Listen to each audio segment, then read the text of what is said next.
hurricane season just started in the Atlantic, and even though it's quiet for now, coastal communities aren't taking any chances. Fox's Sarah Alegre is in Galveston with the latest on a massive project that could change how the Gulf Coast fights storm surge.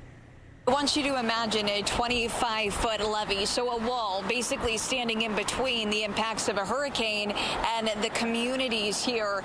It's called the Galveston Bay Park Plan. It's a $7 billion storm surge barrier that just adds additional protection here along the Galveston seawall. Now, I talked to one of the engineers leading this project. He says the motivation to push this forward is driven by a warning. Katrina, New Orleans was warned for years that they were very, very vulnerable. The most vulnerable city probably along the entire Gulf Coast. And then once it hit, boom, the money became available. And I hope that's not the case here.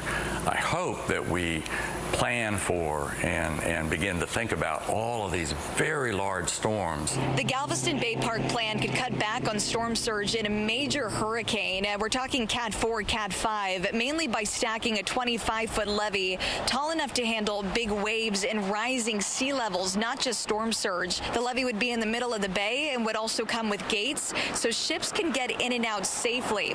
Now, the goal here is to protect infrastructure, especially ones that have national impact, like the Houston Ship Channel and just major energy sites here in the Houston area.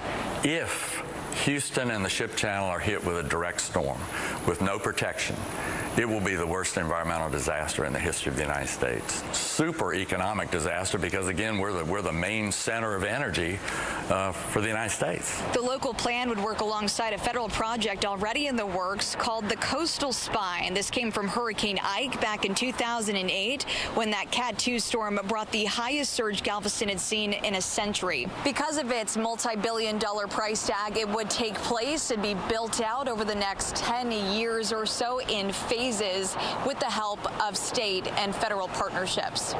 In Galveston, Texas, Sarah Alegre, Fox News.